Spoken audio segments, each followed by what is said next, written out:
Hello जी, नमस्कार। बच्चे, आप लोग कैसे होंगे? आइए, तो कल आपकी एग्जाम है 19 फरवरी 2025 को संस्कृत का। तो संस्कृत में बहुत अच्छा स्कोरिंग सब्जेक्ट है, तो आप अच्छा कर कर आइएगा।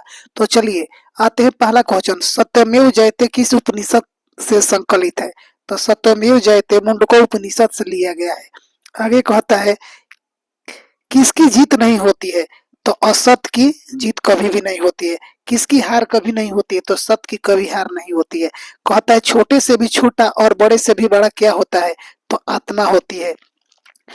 नदियां समुद्र में कैसे मिलती है? नाम और रूप को छोड़कर।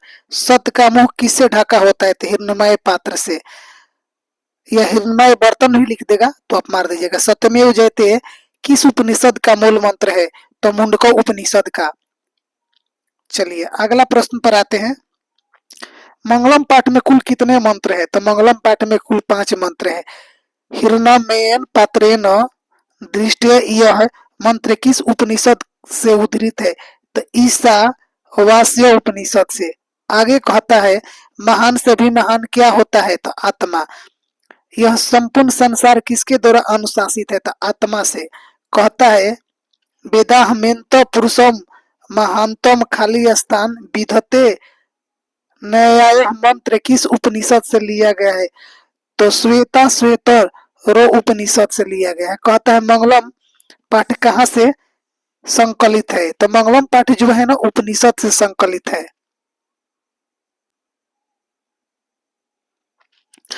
कहता है, अनोरियान महतो खाली स्थान मोहि मानो आत्मा मंत्र किस उपनिषद से संग्रहित है? कठोपनिषद से। नदियां नाम और रूप को छोड़कर किससे मिलती है? तो समुद्र से मिलती है। आगे कहता है, अनोरनियान महियान पदांश के रिक्त स्थान में क्या होगा? तो महत्व होगा। स्वर्णमय पात्र से किसका मुंह ढका होता है? तो सत्य का। किसका होता है? सत्य का।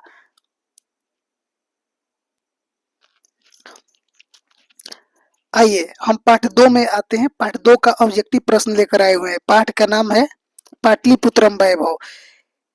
किसके काल में पाटलिपुत्र की रक्षा व्यवस्था उत्कृष्ट थी? तो चंद्रगुप्त मौर्य के शासन काल में पटना की रक्षा व्यवस्था उत्कृष्ट थी।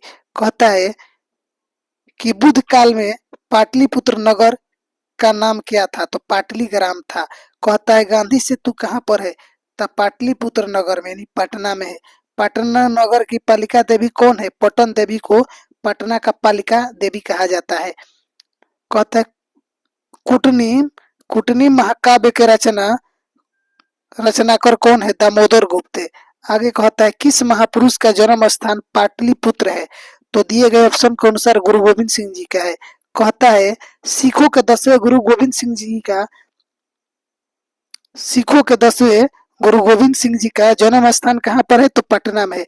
सिखों के 10वें गुरु गोविंद सिखों के 10वें गुरु कौन थे? गुरु गोविंद सिंह जी। आगे कहता है, पाटलिपुत्र किस प्रांत की राजधानी थी? तो पाटलिपुत्र का नाम आज पटना हो गया है, पहले भी बिहार की राजधानी थी। आइए तो अगला प्रश्न में आते हैं।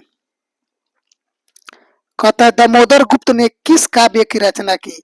तो कुटिनिम्नम का। कहता है, काव्य मीमांसा नामक ग्रंथ किसने लिखा? राजशेखर ने। राजा अशोक के समय पटना नगर का वैभव कैसा था?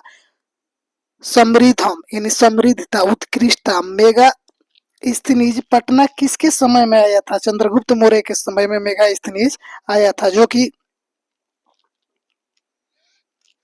पाटलिपुत्र पटना के नाम से कब से प्रसिद्ध हुआ? मध्यकाल में। आगे कहता है, पाटल पुष्पों की पुतलिका रचना के आधार पर पटना का कौन सा नाम है? पाटलिपुत्र। कहता है, पटना का इतिहास कितना पुराना है? तो 2500 वर्ष, यानी 250 वर्ष। 250 नहीं, 2500 वर्ष, 2500। यूनान का राजदूत कौन था? मेगास्थनीज था। आगे चलिए। कहता है, कौमुदी महोत्सव किस ऋतु में मनाया जाता है? तो शरद ऋतु में। पटना नगर की पालिका देवी कौन है? पटन देवी।